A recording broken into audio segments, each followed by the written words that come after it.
चंद्रयान 2 से पिछली बार हमारा सिर्फ संपर्क टूटा था, संकल्प नहीं। और आखिरकार हमने कर दिखाया। भारत, रूस, अमेरिका, चीन को पीछे छोड़कर चंद्रमा के दक्षिणी ध्रुव पर सक्सेसफुली लैंड करने वाला पहला देश बन गया है। चंद्रमा 3 अपनी 40 दिनों की यात्रा पूरी करके चांद पर उतरा है। ये हम सभी भारतीयों के लिए एक बड़े गर्व की बात है। हिंदी में कहावत है ना कि चंदा मामा दूर के, लेकिन आज हम कह सकते हैं कि चंदा मामा अपने घर के। ये क्षण भारत के लिए मुश्किलों के महासागर को पार करके जीत के चंद्र पथ पर चलने का है। आखिरकार हम अंतरिक्ष में नए भारत की नई उड़ान के साक्षी बनी गए। साइकिल से लेकर चांद तक का सफर आखिर हमने तय कर ही लिया। ये सिर्फ हमारे देश की ही जीत नहीं है, बल्कि दुनिया के सभी देशों की जीत है, क्योंकि हम दुनिया को one earth, one family, one future के नजरिए से देखते हैं। चंद्रमा 2 की असफलता से सीख लेकर भारत की स्पेस एजेंसी इसरो के वैज्ञानिकों की मेहनत आज आखिरकार रंग लाई है। चंद्रयान 3 की सफलता के लिए इसरो को मेरी और A2 फैमिली की तरफ से लख लख बधाइयां हो। जय हिंद,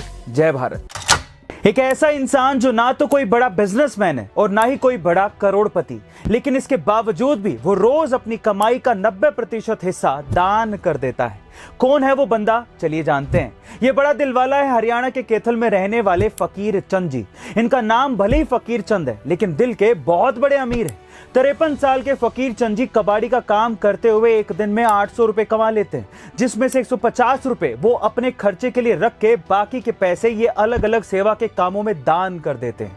आपको ये जानकर हैरानी होगी कि साधारण जीवन जीने वाले फकीर चंद जी को विरासत में 11 लाख रुपए मिले थे, और जब उनके भाइयों की मृत्यु हुई तो उनके भी 24 लाख रुपए फकीर चंद जी को ही मिले थे।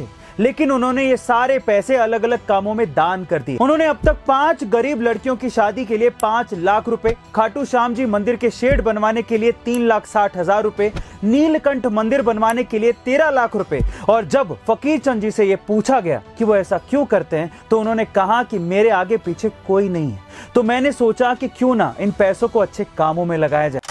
दुनिया के सबसे अमीर क्रिकेटरों में शुमार विराट कोहली को पूरी दुनिया जानती है, लेकिन क्या आपको विराट कोहली के भाई के बारे में पता है? आइए आज उनके भाई के बारे में हम आपको बताते हैं। दरअसल विराट कोहली के भाई का नाम है विकास कोहली, जो विराट कोहली के जैसे ही करोड़ों के मालिक है। विराट कोहली के पढ़ाई से लेकर उनके क्रिकेट एकेडमी में दाखिला कराने से लेकर पूरा रोल विकास ने बखूबी निभाया था। छोटी सी उम्र में जब उनके पिता की मृत्यु हो गई थी, तो उस समय विकास ही विराट के साथ डटकर खड़े हुए थे। साथ ही विकास मैनेजर के तौर पर विराट का करोड़ों का बिजनेस भी संभालते हैं। इसके अलावा विकास खुद 18 रेस्टोरेंट चैन ब्रांड के मालिक हैं। इसके साथ ही विकास प्रॉपर्टी इन्वेस्टमेंट भी करते हैं और उनकी 100 करोड़ से भी ज्यादा की नेट वर्थ है। क्या इसके पहले तक विकास कोहली के बारे में आप जानते थे? और अगर नहीं तो कमेंट सेक्शन में जरूर लिखिएगा। जब मात्र 300 स्पार्टन्स जेरेक्सिस की विशाल सेना के सामने लड़ने के लिए जा रहे थे, तो रास्ते में आर्केडियंस मिल गए।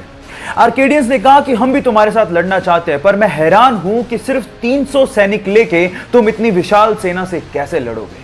तो स्पार्टन्स के मुखिया ने एक सवाल पूछा आर्केडियंस की सेना से एक एक करके। उसने पूछा कि तुम्हारा पेशा क्या है?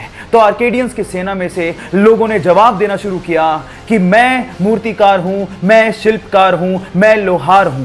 फिर स्पार्टन्स के मुखिया ने अपनी सेना से सवाल पूछा कि तुम्हारा पेशा क्या है? तो उन सब ने जवाब दिया खून, खून, खून। सबक यह है कि जंगें सैनिकों से नहीं, हौसलों से जीती जाती हैं।